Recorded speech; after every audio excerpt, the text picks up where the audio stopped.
जन्नत व दोज़ख से या रब क्या करो, आरज़ू है मैं तुझे देखा करो।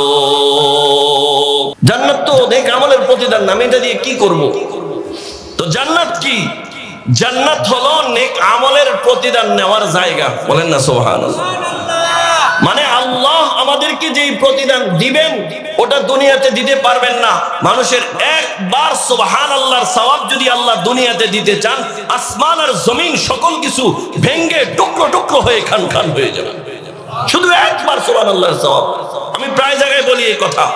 আল্লামা নকশবন্দি তার কিতাবে লেখেন একটা প্রসিদ্ধ কথা, আমরা এই হাদিস শুনছি, কোন লোক যদি একবার সুবহানাল্লাহ বলে, আল্লাহ তাকে জান্নাতে এমন একটা গাছ দিবে যেই গাছের ছায়া আরবি ঘোড়া 50 বছর পর্যন্ত দৌড়ায়া শেষ করতে পারবে না। আমরা সবাই কম বেশি এই হাদিস শুনছি না?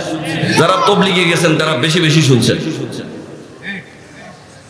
আচ্ছা, এই হাদিসটা নিয়ে একটু গবেষণা করেন। একবার সুবহানাল্লাহর সওয়াব একটা আরবি ঘোড়া 50 বছর দৌড়ায়া শেষ করতে পারবে না। এখন কথা হলো, একটা আরবি ঘোড়া দৌড়ায় যে তার দৌড়ের গতি কতটুকু পাওয়া যায়? একটা আরবি ঘোড়া যদি 1 ঘন্টা অনবরত দৌড়ায়, কত ঘন্টা? কোনো মাঝখানে থামে নাই, স্টপেজ নেয় নাই, 1 ঘন্টা অনবরত দৌড়ায়, তাহলে একটা আরবি ঘোড়া 1 ঘন্টায় 50 মাইল দৌড়ায়। কতটুকু? 50 মাইল। এবার হিসাব করেন, আমার কাছে হিসাব করা আছে, আমি লিখে রাখছি, যেটা মনে থাকে না। একটা আরবি ঘোড়া যদি 1 ঘন্টায় 50 মাইল দৌড়ায়, তাহলে একদিনে কত ঘন্টা? 24 ঘন্টা। রাত আর দিন মিলে কত ঘন্টা? 24 ঘন্টা। 24 ঘন্টার মধ্যে একটা আরবি ঘোড়া দৌড়ায় হলো 1200 মাইল। কত মাইল? 1200 মাইল। এবার যদি 24 ঘন্টা একদিনে 1200 মাইল দৌড়ায়, তাহলে 30 দিন, 1 মাসে কত মাইল দৌড়াবে? 1 মাসে 36,000 মাইল দৌড়াবে। কতটুকু? যদি 36,000 মাইল 1 মাসে দৌড়ায়, তাহলে 1 বছর কয় মাসে? 12 মাসে। বলেন না কত মাসে? 12 মাসে। এবার 12 মাসে সে কতটুকু দৌড়াবে? এখানে একটা কথা বুঝেন, 1 মাসে কতটুকু দৌড়ায়? 36,000 মাইল। এই শব্দটা মনে রাখেন, 36,000 মাইল। আমাদের যে পৃথিবী, যে গ্রহ আমরা যেটার মধ্যে বসবাস করি, এই পৃথিবীর পরিধি, এটা একটু ভৌগোলিক আলোচনা, যেহেতু আপনারা হয়তো বুঝেন পরিধি। আর পৃথিবীটা তো গোল, এটা যদি আমরা একটা রশি দিয়ে পেঁচাই, তাহলে ওই রশিটার দূরত্ব কতটুকু হবে? আপনি নেটে সার্চ দিলে দেখবেন বিশুদ্ধ রেখা, পৃথিবীর অনেকগুলি রেখা আছে, বিশুদ্ধ রেখা অনুযায়ী পৃথিবীর পরিধি হলো 24,000 মাইল। কতটুকু? 24,000 মাইল। এই জন্য কোন বিজ্ঞানীর কথা, এটা নিয়ে দ্বিমত আছে, যে সূর্য যে পৃথিবীকে প্রদক্ষিণ করে বা পৃথিবী সূর্যকে প্রদক্ষিণ করে, বিজ্ঞান আর কোরআনের মধ্যে একটা দ্বন্দ্ব আছে। কোরআন সূর্য আর পৃথিবী প্রদক্ষিণ করার ব্যাপারে সূরা ইয়াসিনের মধ্যে বলে, ওয়াশ-শামসু তাজরি লিমুস্তাকাররিন লাহা যালিকা তাকদীরুল আজিজিল আলীম ওয়াল কমারা কদ্দারনাহু মানাজিলা হাত্তা আদা কাল উরজুনিল কদীম লাশ-শামসু ইয়ানবাগী লাহা আন তুদরিকাল কমারা ওয়ালাল লাইলু সাবিকুন নাহার ওয়া কুল্লুন ফি ফালাকিন ইয়াসবাহুন। মুহতারাম বন্ধুরা, বর্তমান বিজ্ঞানের সাথে কোরআনের সাথে বড় একটা দ্বন্দ্ব হলো। বিজ্ঞান বলে পৃথিবী ঘুরে, সূর্য তার আপন গতিতে থাকে, চন্দ্র তার আপন জায়গার মধ্যে থাকে। আর কোরআনুল কারীমের সূরা ইয়াসিনের মধ্যে আল্লাহ 3টা আয়াতে পৃথিবীর সমস্ত গ্রহ নক্ষত্রের ব্যাপারে থিওরি পেশ করলেন। আল্লাহ কোরআনে বলেন, ওয়াশ-শামসু তাজরি লিমুস্তাকাররিন লাহা, না না, পৃথিবী ঘোরে না, সূর্য পৃথিবীর চারপাশে প্রদক্ষিণ করে। ওয়াল কমারা কদ্দারনাহু মানাজিল হাত্তা আদা কাল উরজুনিল কদীম। আল্লাহ বলে, আমি আল্লাহ সূর্যকে ঘোরার জন্য একটা রাস্তা তৈরি করেছি, চন্দ্রকে ঘোরার জন্য একটা রাস্তা তৈরি করেছি। সূর্য তার নির্ধারিত রাস্তায় চলে, চন্দ্র তার নির্ধারিত রাস্তায় চলে। তৃতীয় নম্বর আয়াতে আল্লাহ বলেন, লাশ-শামসু ইয়ামবাগি লাহা আন তুদরিকাল কমারা ওয়ালাল লাইলু সাবিকুন নাহার। আমি আল্লাহ চন্দ্র এবং সূর্যের জন্য যেই নীতি নির্ধারণ করে দিয়েছি, চলার যেই কক্ষপথ বাতলে দিয়েছি, আমি আল্লাহর হুকুম অমান্য করে সূর্য কখনো চন্দ্রের পথে চলে না, চন্দ্র কখনো সূর্যের পথে চলে না। মুহতারাম দোস্ত, আমি বুঝাইতে চাইলাম, বিজ্ঞান বলে পৃথিবী ঘোরে, কোরআন বলে পৃথিবী স্থির হয়ে আছে। ঘোরে কি? চন্দ্র আর সূর্য ঘুরে কি? এবার চন্দ্র আর সূর্য যে পৃথিবীকে প্রদক্ষিণ করে ঘোরে, বিজ্ঞান বলে সূর্য যে পৃথিবীকে প্রদক্ষিণ করে চারপাশে ঘোরে, এটার গতি কতটুকু?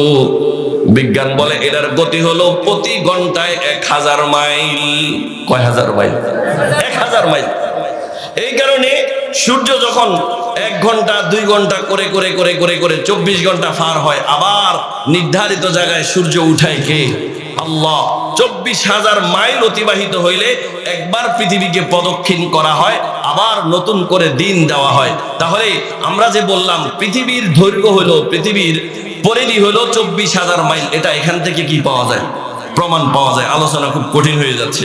আচ্ছা, না বুঝলে চুপ করে থাকেন, সামনে যখন বুঝবেন তখন মজা লাগবে। এবার সূর্য পৃথিবীকে প্রদক্ষিণ করে, সূর্যের গতি 1000 মাইল, পৃথিবীর পরিধি হলো 24,000 মাইল। এবার একটা আরবি ঘোড়া যদি মাসে 36,000 মাইল, মনে আছে তো সংখ্যাটা? 36,000 মাইল অনবরত 1 মাস চললে পথ অতিক্রম করতে পারে। তাহলে হিসাব করলে দেখা যায় একটা আরবি ঘোড়া যদি অনবরত 1 মাস চলে, তাহলে সে এই পৃথিবী সমান 1.5টা পৃথিবী অতিক্রম করতে পারে। সুবহানাল্লাহ। এবার হিসাব সামনে আগান। যদি 1 মাসে 1.5টা পৃথিবী অতিক্রম করে, তাহলে 12 মাসে 1 বছর, 1 বছরে কয়টা পৃথিবী অতিক্রম করবে? 1 বছরে 18টা পৃথিবী অতিক্রম করবে। কয়টা পৃথিবী? 18টা। যদি 1 বছরে 18 পৃথিবী অতিক্রম, 18 পৃথিবী সমান দূরত্ব অতিক্রম করে, তাহলে এবার রসুলের হাদিসের দিকে যান। রসুল বলছে সুবহানাল্লাহ যদি একবার বলে, তাকে যেই গাছ দেওয়া হবে এটার দূরত্ব হলো একটা আরবি ঘোড়া 50 বছর দৌড়ায়ও শেষ করবে না। যদি 1 বছরে 36,000 মাইল অতিক্রম করে, তাহলে 50 বছরে কত মাইল অতিক্রম করবে? আমি ক্যালকুলেশন করে দেখছি যে একটা আরবি ঘোড়া 50 বছরে প্রায় 1260টা পৃথিবী অতিক্রম করবে। কয়টা? 1260।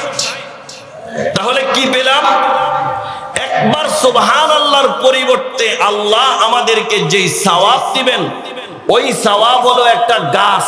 শুধুমাত্র একবার সুবহানাল্লাহ, নামাজের না, সারা জীবনের আমলের না, ওই এক গাছের ছায়া এই পৃথিবী থেকে বড় 1260টা পৃথিবীর সমান। সুবহানাল্লাহ বাড়িতে গিয়ে কইেন। এবার যদি এই সুবহানাল্লাহটা আপনি মক্কাতে গিয়া বলেন, রাসূল বলেন মক্কার মসজিদে হারামের মধ্যে যদি কোনো মানুষ নেক আমল করে, আল্লাহ তাআলা 1 লক্ষ গুণ বাড়ায়া দেয়। এবার একবার সুবহানাল্লাহর সওয়াব যদি 1 লক্ষ গুণ বাড়ে, কি পরিমাণ সওয়াব বাড়তে পারে ক্যালকুলেশন আপনি করে নেবেন। আর যদি ওই সুবহানাল্লাহটা কেউ রমজান মাসে পড়ে, আরো 170 বাড়াইবেন, কি পরিমাণ বাড়বে? দোস্ত, আমার বলার উদ্দেশ্য, যদি স্বাভাবিকভাবে আল্লাহ রাব্বুল আলামিন পৃথিবীতে মানুষকে একবার সুবহানাল্লাহর সওয়াব দিতে চান, তাহলে এই পৃথিবীটাকে বর্তমান পৃথিবী থেকে বড় 1260 গুণ বড় করতে হবে। বলি আল্লাহু আকবার। যদি একবার সুবহানাল্লাহর সওয়াব এত বেশি হয়, তাহলে 3 বারের সওয়াব কত বেশি? যদি 3 বারের সওয়াব এত বেশি হয়, 10 বারের সওয়াব কত বেশি? 10 বারের সওয়াব যদি এত বেশি হয়, 33 বারের সওয়াব কত বেশি? যদি 33 বারের সওয়াব এত বেশি হয়, তাহলে আমার পুরা জীবনের সুবহানাল্লাহর সওয়াব কত বেশি?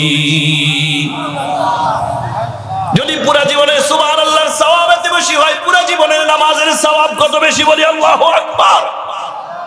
এই জন্য রাসূল বলছেন একবার সুবহানাল্লাহ এটার দাম আল্লাহর কাছে আসমান আর জমিনের সকল কিছুর চাইতে বেশি। একবার সুবহানাল্লাহর সওয়াব আল্লাহ রাব্বুল আলামিন এই দুনিয়াতে দেওয়া সম্ভব হবে না। এই জন্যই আল্লাহ রাব্বুল আলামিন জান্নাত তৈরি করছেন, জান্নাতেই আমাদেরকে সওয়াবগুলা দিয়ে দিবেন। এই জন্য বলেন সুবহানাল্লাহ পড়বনি। আল্লাহ রাসূল মুহাম্মদুর রাসূলুল্লাহ সাল্লাল্লাহু আলাইহি ওয়াসাল্লাম বলেন, আমার যেই বান্দা, আমার যেই উম্মত প্রত্যেক নামাজের পরে 10 বার করে পড়বে সুবহানাল্লাহ। আমার সাথে পড়েন সুবহানাল্লাহ, সুবহানাল্লাহ, সুবহানাল্লাহ। আজকাল আমাদের সুবহানাল্লাহ হালত কি জানেন? আমরা নামাজের মধ্যে সুবহানাল্লাহ পড়ি, সিজদা দিয়া এর বেশি কোনো কিছু বোঝা যায় না। কথা ঠিক না বেঠিক? আমাদের সিজদার হালত এটা। নামাজের বাহিরের একবার সুবহানাল্লাহর যদি সওয়াব এত বেশি হয়, নামাজের মধ্যের একবার সুবহানাল্লাহর সওয়াব কত বেশি। আল্লাহ আমাদেরকে বোঝার তৌফিক দান করুন। আমাদের রুকু আর সিজদা আজকাল ওই যে কেউ কেউ বলে মুরগে ধান ঠোকরা যে এই পরিমাণ আমাদের রুকু আর সিজদা। আরে নামাজের মধ্যে 3 বার, এটা তো কম পক্ষে। ইমামের সাথে যখন পড়বেন তখন পড়তেই থাকবেন যতক্ষণ ইমাম না উঠবে। এটা তো ফরজ নামাজ। একা একই নামাজের মধ্যে কয়বার পড়বেন, কয়টার কোনো সীমানা নির্ধারণ করা নাই। আল্লাহু আকবার। এক সাহাবী হাদিস বর্ণনা করে, একদিন রাতে আমি আল্লাহর রাসূল মুহাম্মদুর রাসূলুল্লাহ সাল্লাল্লাহু আলাইহি ওয়াসাল্লামের ঘরে ঘুমাইছি। রাসূলের রাত্রের আমল কেমন এটা একটু আমার নিজ চোখে দেখার জন্য। সাহাবী বলে, যখনই আমার চোখের পাতায় সামান্য ঘুম আসছে, আমি দেখলাম আল্লাহর রাসূল মুহাম্মদুর রাসূলুল্লাহ সাল্লাল্লাহু আলাইহি ওয়াসাল্লাম ঘুম থেকে উঠে গেছে। অনেক সময় মানুষ ঘুমায়ও জাগনার ভাব করে। সাহাবী বলে, আমি জেগে থেকেও ঘুমানোর ভাব করে। সাহাবী বলে, আমি কিন্তু জেগে আছি কিন্তু ঘুমের ভাব করে রাখছি। রাসূল কি করতেছে? আমি দেখলাম রাসূল ঘুম থেকে উঠছে, উঠে আল্লাহু আকবার করে নামাজের মধ্যে দাঁড়ায় গেছে। আমি চিন্তা করলাম, রাসূল যখন দাঁড়ায় গেছে সুযোগ পাইছি, আমিও আল্লাহর রাসূলের পিছনে আল্লাহু আকবার করে রাসূলের মুসল্লি হয়ে গেলাম। সাহাবী বলেন, রাসূল নামাজের মধ্যে দাঁড়ায় কোরআনুল কারীমের সূরা বাকারা থেকে পড়তে শুরু করছে।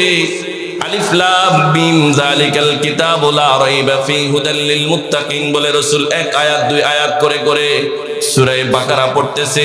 1 পৃষ্ঠা 2 পৃষ্ঠা নয়। সাহাবী বলে, আমার পা ধরে গেছে কিন্তু রাসূল এখন পর্যন্ত রুকুতে যায় না।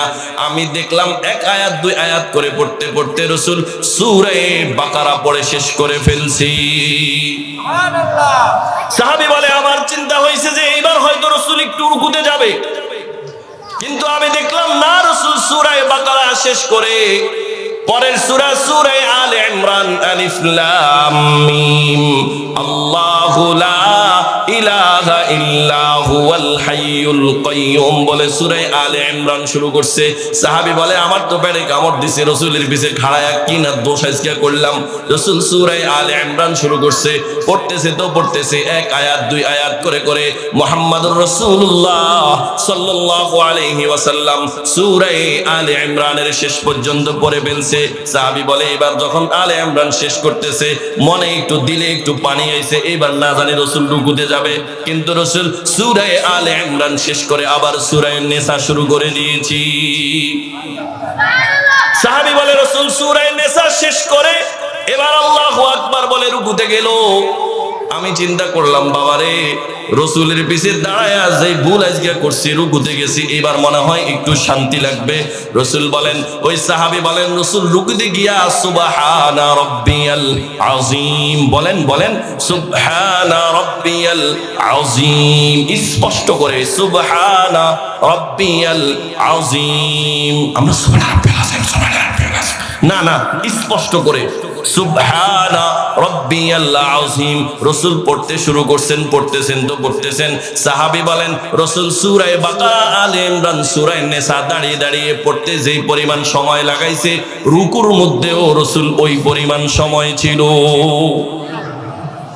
হ্যাঁ, এটা বাস্তব কথা। রাসূলের হাদিস, রাসূলের জিন্দেগির আমল। রাসূল রুকু থেকে উঠছেন, আজকাল আমরা রুকু থেকে অনেকে উঠি না, সরাসরি সিজদায় চলে যাই। অথচ হাদিসের আলফাজ আর রুকু ওয়াল কওমাতু সাওয়াআন সাওয়াআন সাওয়াউন, রুকু যেই পরিমাণ হবে দাঁড়ানোটাও ওই পরিমাণ হবে। আর সিজদাতু ওয়াল জালসাতু সাওয়াউন, সিজদা এবং দুই সিজদার মাঝখানের বৈঠক একই সময় হবে। আপনি যতক্ষণ রুকুতে থাকবেন ততক্ষণ আবার দাঁড়িয়ে থাকবেন, এটা রাসূলের সুন্নাত। আমরা অনেকে কি করি, রুকুত্তম সামনে না, ওইটা সরাসরি কোথায়, সিজদায়। 5G গতির নামাজ আমরা পড়ি। সাহাবী বলে রাসূল রুকু থেকে উঠে দাঁড়াইছেন, যতক্ষণ রুকুতে ছিলেন ততক্ষণ দাঁড়িয়েছিলেন। তো বলে এতক্ষণ কি পড়ছে রুকুর মধ্যে? কোরআন হাদিস তো পড়ি না, আর সঠিকটা শুনিও না।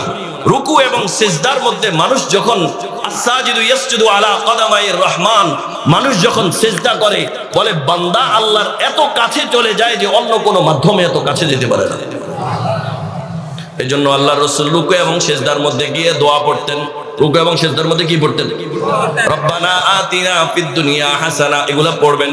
ওয়া ফিল আখিরাতি হাসানা ওয়া কিনা আযাবান নার। সাহাবী বলেন রাসূল রুকু থেকে দাঁড়ায় যতক্ষণ রুকুতে ছিল ততক্ষণ দাঁড়ানো ছিল, আবার সিজদায় গেলেন, যতক্ষণ রুকুতে ছিল ততক্ষণ সিজদা ছিলেন, সিজদার মধ্যে ছিল। এটা হলো নবীজির নামাজ। আজ আমরা অনেকেই পুরা জীবনে নামাজ পড়ি, এমন একটা নামাজ আমার জিন্দেগিতে কখনো যায় নাই যেই নামাজের মধ্যে রুকু করতে করতে আমার পা ব্যথা হয়ে গেছে, এমন নামাজ যায় নাই। হ্যাঁ, উঠতে নামতে পা ব্যথা হয়েছে, কিন্তু এতক্ষণ পর্যন্ত রুকুতে ছিলাম মাজা ব্যথা হয়ে গেছে, এমন নামাজ কারো জিন্দেগিতে নাই। এমন নামাজ কারো সেজদাতেও নাই। আরে সেজদার মধ্যে সুবহানাল্লাহ পড়ে ইমাম সাহেব না উঠলে কাজ দেন, হুজুর উঠেন, এতক্ষণ কি করেন সেজদাতে? কি বলেন, কথা ঠিক না বেঠিক? অথচ ওই সময় তো আমি আল্লাহর একদম কাছে, আল্লাহর একদম কাছে। বান্দা যখন সিজদা করে তো আল্লাহ আর তার মাঝখানে কোনো পর্দা থাকে না, সরাসরি বান্দা আল্লাহর কুদরতি পায়ের মধ্যে সিজদা করে। এই জন্য বলছি তাসবিহাত গুলা স্পষ্ট করে করে পড়বেন। আমার সাথে বলেন সুবহানা রাব্বিয়াল আযীম, সুবহানা রাব্বিয়াল আযীম, সুবহানা রাব্বিয়াল আযীম, সুবহানা রাব্বিয়াল আলা, সুবহানা রাব্বিয়াল আলা, সুবহানা রাব্বিয়াল আলা। প্রত্যেক ফরজ নামাজের পরে 10 বার পড়বো সুবহানাল্লাহ, সুবহানাল্লাহ, সুবহানাল্লাহ। একবার এক নিঃশ্বাসে আলাদা আলাদা করে মনে থাকবেন ইনশাআল্লাহ। 10 বার পড়বো আলহামদুলিল্লাহ, আলহামদুলিল্লাহ, আলহামদুলিল্লাহ। 10 বার পড়বো আল্লাহু আকবার, আল্লাহু আকবার, আল্লাহু আকবার। রাসূল বলেন আমার যেই উম্মত প্রত্যেক ফরজ নামাজের পরে এই আমল করবে, গুফিরাত খাতায়াহু ওয়া ইন কানাত মিসলা যাবাদিল বাহার, আমার ওই উম্মতের গুনাহগুলি যদি সমুদ্রের পেড়ার সমপরিমাণও হয় আল্লাহ রাব্বুল আলামিন মাফ করে দিবেন। পড়বো তো ইনশাআল্লাহ। প্রত্যেকবার পড়বেন আর মনে করবেন যে আমার কোনো পড়া বিফলে যাচ্ছে না, প্রত্যেকটা পড়াতে আমার জান্নাতে গাছ তৈরি হচ্ছে। রাসূল বলে উম্মত যখন খালি বাড়ি থাকে ওখানের মধ্যে যত বেশি গাছ লাগায় তত বেশি বাড়িটা আবাদ হয়। রাসূল বলেন তোমাদের জান্নাতের বাড়িটাও হলো এমন, এর মাটিগুলি বড় উর্বর, তুমি এখান থেকে যেই পরিমাণ নেক আমল করবা ওই পরিমাণ তোমার জান্নাতের মধ্যে গাছ রোপণ হবে, জান্নাতের ঘর সাজতে থাকবে। রাসূল হাদিসের মধ্যে বলেন একদিন জান্নাতের কিছু ফেরেশতাদেরকে দেখা গেল তারা চুপ করে বসে আছে। জিজ্ঞাসা করা হলো তোমরা কাজ করো না কেন? ওরা বলে আমাদেরকে ওখান থেকে মাল মেটেরিয়ালস পাঠায় না, কি করব? মানে বান্দা দুনিয়া থেকে নেক আমল না করে জান্নাতের ফেরেশতারা বসে থাকে। এই জন্য সারা জিন্দেগীর আল্লাহ রাব্বুল আলামিন যে সময়টা দিয়েছেন, আল্লাহ রাব্বুল আলামিনের ওই সময়টাকে জিকিরের মধ্যে কাটাবো, পারবো তো ইনশাআল্লাহ। এই জন্য আমার তেলাওয়াতকৃত আয়াতের মধ্যে আল্লাহ বলেন ইয়া আইয়ুহাল্লাযীনা আমানু লা তুলহিকুম আমওয়ালুকুম ওয়ালা আওলাদুকুম আন যিকিরিল্লাহ। আল্লাহ বলে হে ঈমানদারেরা, তোমার মাল ধন সম্পদ তোমার দুনিয়া যেন তোমাকে আমার জিকির থেকে গাফেল না করে। আমরা কোরআনকে প্রশ্ন যদি করি, ওগো কোরআন বলো জিকির কি পরিমাণ করো, জিকির কি পরিমাণ করব? কোরআনুল কারীম আমাদেরকে বলে ইয়া আইয়ুহাল্লাযীনা আমানু যিকুরুল্লাহ যিকরান কাসীরা। পৃথিবীর সমস্ত আমলের একটা লিমিটেশন দেওয়া আছে, কিন্তু আমার মালিককে কি পরিমাণ ডাকবো এটার কোনো লিমিটেশন নাই। আল্লাহ বলে, বান্দা তুই আমাকে ডাকতে থাকো, ডাকতে থাকো, তুমি ডেকে ডেকে আমার যেই পরিমাণ কাছে আসবা, কিয়ামতে তুমি আমার ওই পরিমাণ কাছে ডাকবা। পারবো তো ইনশাআল্লাহ? আল্লাহ, আমি মূল আলোচনা যেটা করবো ওখানে যাইতে পারি না। তোমার দোস্ত, আল্লাহ আমাদেরকে সীমিত সময়ের দুনিয়াতে অসীম এক হায়াতের জন্য প্রস্তুতি গ্রহণ করার জন্য পাঠাইছে। বলেন তাহলে এবার আমাদের কাজ হলো নাকে তেল দিয়া, কম্বল মুড়ি দিয়া সুন্দর করে ঘুম যাবো না? আচ্ছা, যখন পরীক্ষা চলে আসে তো যে ছেলেটার পরীক্ষা, ও খুব কমফোর্ট ফিল করে ঘুমায়, খায় দায় না? ওর টেনশন থাকে, টেনশন থাকে। হ্যাঁ, আমার পরীক্ষার প্রস্তুতি গ্রহণ করতে হবে। তো এই জন্য আমাদেরও ওই অসীম সময়ের প্রস্তুতি গ্রহণ করতে হবে। আর আমি আর আপনি কোথায়? খুব মুহাম্মদুর রাসূলুল্লাহ সাল্লাল্লাহু আলাইহি ওয়াসাল্লামের ব্যাপারে হাদিসে পাওয়া যায়, মুতাওয়াসিলুল আহজান দাইমুল ফিকরা। রাসূল তার 24 ঘন্টা পেরেশানিতে থাকতেন। হযরতে ওমরে ফারুক, যার ব্যাপারে রাসূল ঘোষণা করছেন, লাউ কানা বাদি নবিয়ান লাকানা উমর, আমার পরে কেউ নবী হলে সেটা আমার ওমর হতো। আল্লাহর রাসূলের সাহাবী ওমরের ব্যাপারে পাওয়া যায়, রাতের গভীরে কেউ একজন ওমরের ঘরের পাশ দিয়ে হাঁটতেছে আর ওমর হু হু হু হু করে কান্না করতেছে। লোকটা হযরতে ওমরের দরজাটা ফাঁক করে ঘরের দিকে তাকায়া মনে করছে ওমর না জানি অসুস্থ হয়ে গেছে। তাকায়া দেখে না না, ওমর অসুস্থ হয় নাই। ওমর নামাজের মধ্যে দাঁড়ায় সিজদার মধ্যে পড়ে হু হু করে বাচ্চার মতো কান্না করতেছে। যেই ওমরের ব্যাপারে আল্লাহ রাব্বুল আলামিন জান্নাতের গ্যারান্টি দিয়ে দিয়েছেন, ওই ওমরের যদি আখিরাতের ব্যাপারে এই পেরেশানি থাকে, তাহলে আমরা কেমন পেরেশান হওয়া উচিত? এই জন্য হযরতে ওসমান গনি রাদিয়াল্লাহু তাআলা আনহু বলেন, কোন মানুষের দিলের মধ্যে যদি 6টা পেরেশানি না থাকে, এই লোকটা পরিপূর্ণ মুমিন হইতে পারে না। কয়টা পেরেশানি? আল্লাহ যদি আমাকে তৌফিক দেয় তো কোনো এক সময় বলবো। এই বললো 8:15 পর্যন্ত, হুজুর বলতেছে বক্তা আসা পর্যন্ত।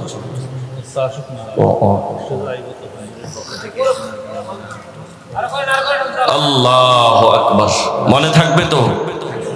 তাহলে কয়টা পেরেশানি? 6টা পেরেশানি।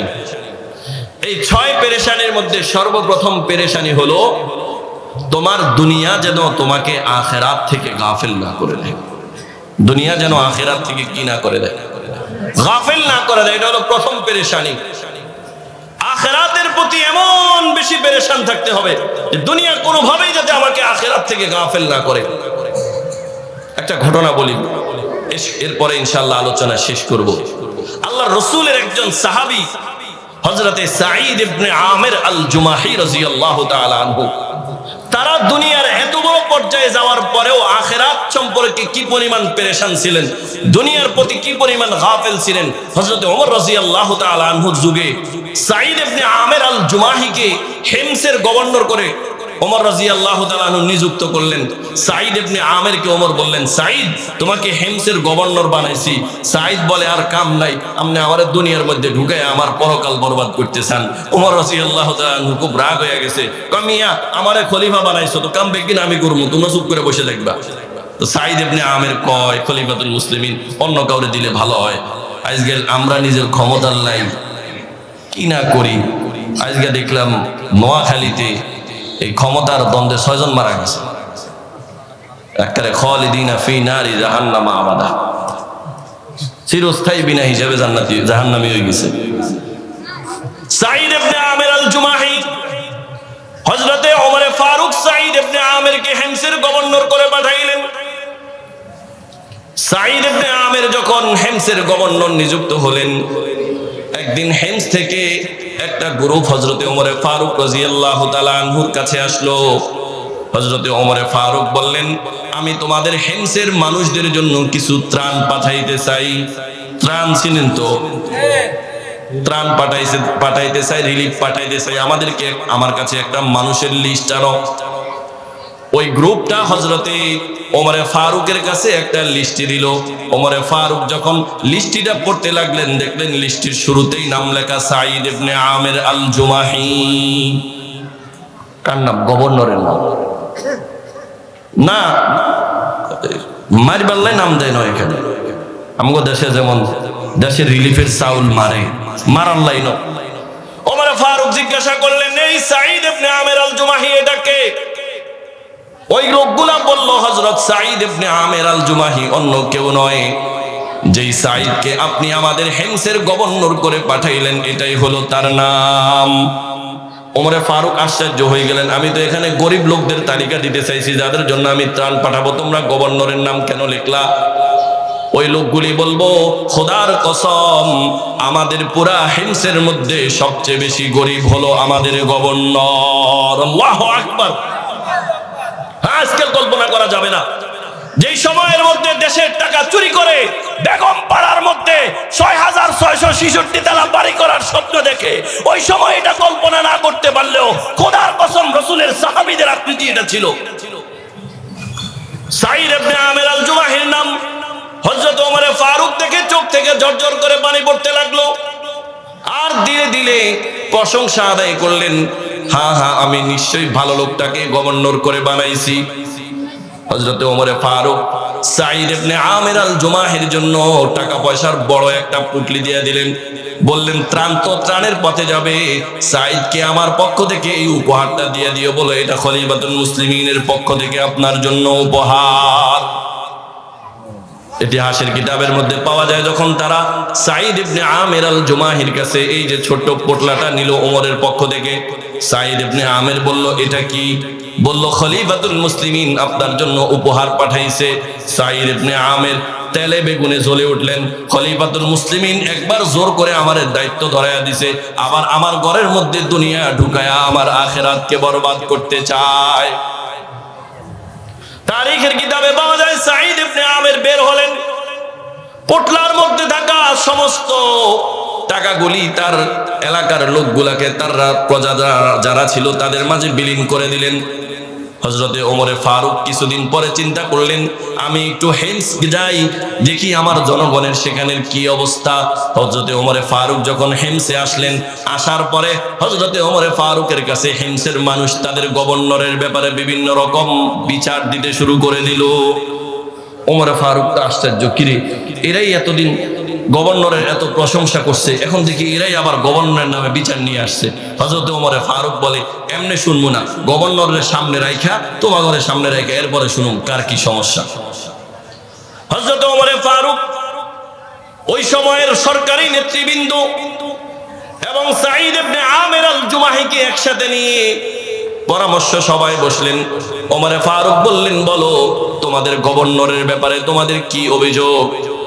তারা সাঈদ ইবনে আমির আল জুমাহির ব্যাপারে 4টা অভিযোগ করলো। তারা বলল, খলিফাতুল মুসলিমিন সাঈদ ইবনে আমিরের নামে আমাদের 4টা অভিযোগ। বলে, কি কি অভিযোগ? তারা প্রথম নম্বর অভিযোগ করলো, সাঈদ ইবনে আমির আল জুমাহি আপনার পক্ষ থেকে নিযুক্ত গভর্নর প্রতিদিন অফিসে আসতে 1 ঘন্টা সময় লেট করে অফিসে আসে। ওমর বললেন, আচ্ছা ঠিক আছে। আর কি? তার ব্যাপারে তোমাদের আর কি বিচার আমার কাছে দেওয়া লাগবে? বলে, দ্বিতীয় নম্বর অভিযোগ হলো, সাঈদ ইবনে আমির আল জুমাহি আপনার পক্ষ থেকে গভর্নর, তাকে আমরা দিনের বেলা কোনো কাজের জন্য পাই, রাতের বেলা তাকে কোনো কাজে আমরা খুঁজে পাই না, সে আমাদের কোনো সহযোগিতা করে না। বলে, 3 নম্বর অভিযোগ কি? বলে, 3 নম্বর অভিযোগ হলো, মাসের মধ্যে একদিন উনি অর্ধেক দিন শেষ হওয়ার পরে অফিসে আসে। বলে, 4 নম্বর অভিযোগ কি?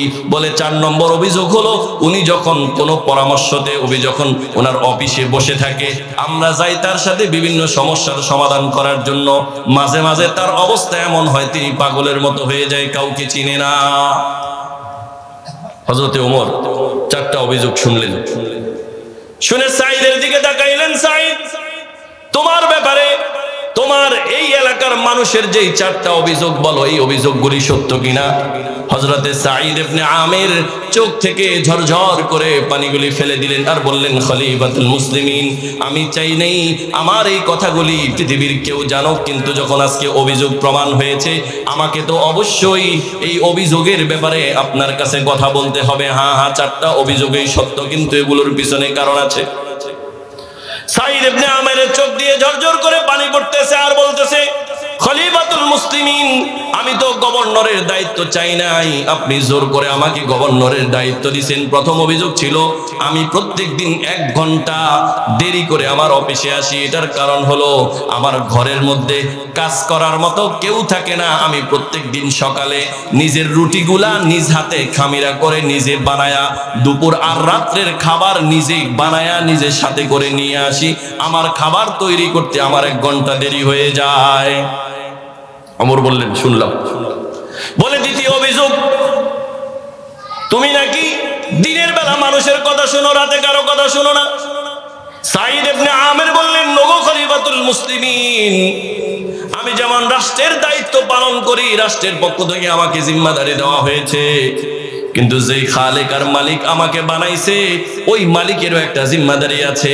এই জন্য আমি দিনের বেলাটা মানুষের জন্য দিয়ে দিলাম, আর আমার পুরা রাতটা আমার মালিককে দিয়ে দিলাম। আল্লাহু আকবার। মিয়ানে আশিক ও মাশুক চে রমজিস, মিয়ানে আশিক ও মাশুক চে রমজিস, करामन कातिबीरा हम खबर निस अजब न कहत गहे खान कास, अजब फरहत गहे खान कास, एके जामी व मैं खारा हजारन, के जामी व मैं खारा हजारन, दो चश्मे मस्त ओ मकबूल कारन, दिले ईजा मी कुनद अल्लाह अल्लाह, के हर दम बशनवद अल्लाह अल्लाह, चे सेहत बख्श हस्ते ईजा फजाए, के दिल राए दवाया बद शिफाए, ताल अल्लाह चे आली बारगाहे, के ईजा पर गुदाए बादशाहे।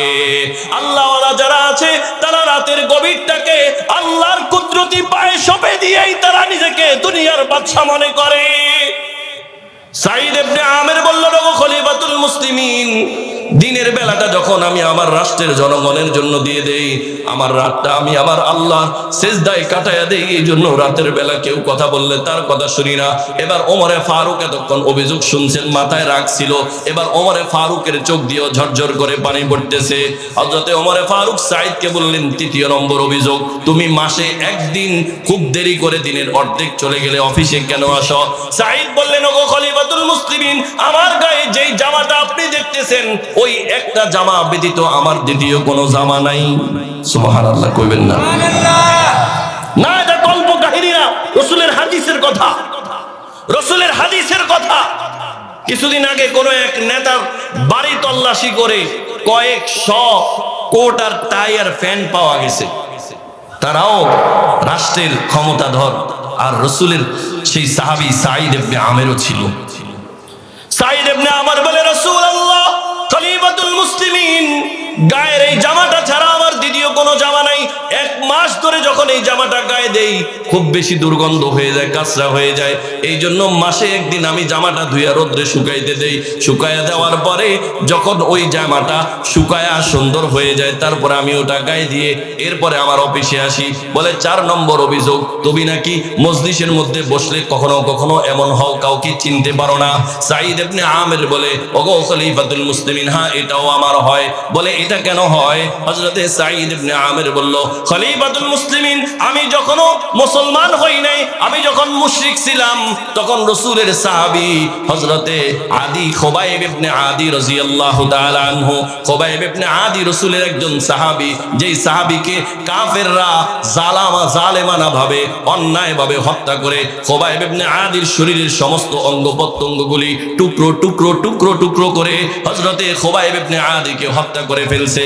হযরতে খুবাইব ইবনে আদিকে যেই সময় হত্যা করা হবে, কাফেররা প্রস্তাব দিয়েছে, খোবাইব তোমাকে আমরা একটা প্রস্তাব দেই, যদি তোমার জায়গার মধ্যে আজকে তোমার নবী মুহাম্মদকে হত্যা করা হইতো, তোমার জায়গার মধ্যে যদি তোমার নবী মুহাম্মদকে হত্যা করা হয়, এই ব্যাপারে তোমার কি রায়? হযরতে খোবাইব ইবনে আদি তখন কয়েকটা কবিতা বললেন। খোবাইব ইবনে আদি ওই সময়ের মধ্যে কবিতাগুলি বলছেন, আমার সময় অল্প, বলতে পারবো না। খোবাইব ইবনে আদি বলে, খোদার কসম শুনে রাখো, আমি খোবাইবকে যদি আল্লাহ কয়েকবার জান দেয়, আবার কয়েকবার যদি আমাকে জবাই করে দেওয়া হয়, তো আমার নবী মুহাম্মদের গায়ে একটা সুই বিদ্ধ হওয়াকেও আমি খোবাইব কখনো কবুল করব না। বলি আল্লাহু আকবার। হযরতে সাঈদ ইবনে আমির আল জুমাহি বলে, ইয়া রাসূল খলিফাতুল মুসলিমিন, যখন খোবাইব ইবনে আদিকে হত্যা করা হয়, আমি মুশরিক থাকার কারণে ওই দিন সেখানের মধ্যে শুধু দাঁড়ায়া দাঁড়ায়া খোবাইবের হত্যার এই দৃশ্য অবলোকন করেছি। খোবাইবকে আমি সহযোগিতা করতে পারি নাই। আজকে মুসলমান হওয়ার পরে আমার বারবার দিলে খোবাইবের হত্যার এই ঘটনা যখন না যায়, আমি হুঁশহারা হয়ে যাই। হায় হায়, রাসূলের এত বড় একজন আশিক কিভাবে হত্যা করে দিয়েছে, কিন্তু আমি তখন তাকে কোনো সহযোগিতা করতে পারলাম না। আলী খলিফাতুল মুসলিমিন, খোবাইবের এই দৃশ্য দেখে আমি বেহুশ হয়ে যাই। হযরতে খলিফাতুল মুসলিমিন ওমর রাদিয়াল্লাহু তাআলা আনহু, খোবাইব ও খলিফাতুল মুসলিমিন ওমর রাদিয়াল্লাহু তাআলা আনহু সাঈদ ইবনে আমির আল জুমাহিকে তার কাছে টানলেন, কপালের মধ্যে চুমু দিয়া বললেন, সাঈদ, যদিও তোমাকে আমি জোর করে গভর্নর বানাইছি, খোদার কসম আমি ঘোষণা দিচ্ছি, তোমার গভর্নরই তোমাকে জান্নাতি বানিয়ে দিয়েছে। হ্যাঁ, এটা ছিল তারা দুনিয়ার সকল ক্ষমতা পেয়েও তাদেরকে পরকাল থেকে গাফিল করতে পারেনি। এই জন্য মুহতারাম দোস্ত, আমার আলোচনার শুরুর আয়াত ছিল, ইয়া আইয়ুহাল্লাযীনা আমানু লা তুলহিকুম আমওয়ালুকুম ওয়ালা আওলাদুকুম আন যিকরিল্লাহ। হে ঈমানদারেরা, তোমাকে যেন তোমার দুনিয়া, তোমার ধন সম্পদ, তোমার টাকা পয়সা, ছেলে মেয়ে যেন আমার আল্লাহ থেকে গাফিল না হয়। ওসমান রাদিয়াল্লাহু তাআলা আনহু বলছেন যে 6টা পেরেশানি ছাড়া কোনো মুমিন হইতে পারবে না। তার মধ্যে প্রথম নম্বরে পেরেশানি হইল তাকে যেন দুনিয়া গাফিল না করে দেয়। আল্লাহ আমাদের সবাইকে সকল কাজে আখিরাতকে প্রাধান্য দিয়ে আল্লাহর নিকটবর্তী বান্দা হওয়ার তৌফিক দান করেন। আল্লাহ তাআলা আজকের মাহফিলকে কবুল করেন, এই মাদ্রাসাকে কবুল করেন। আমি নগণ্য এই মাদ্রাসার একজন ছাত্র, 4 বছর এখানে পড়েছি। দোয়া চাই আল্লাহ তাআলা যেন দ্বীনের খেদমত করার তৌফিক দান করেন। আমার যে সকল আসাতিজা ইনকারাম এই মাদ্রাসার মধ্যে আছে, বিশেষ করে হযরত মাওলানা জাহাঙ্গীর সাহেব সহ, আল্লাহ তাআলা যেন সবাইকে নেক হায়াত দান করেন। ওয়া আখিরু দাওয়ানা আনিল হামদুলিল্লাহি রাব্বিল আলামিন। আসসালামু আলাইকুম ওয়া রাহমাতুল্লাহি ওয়া বারাকাতুহু।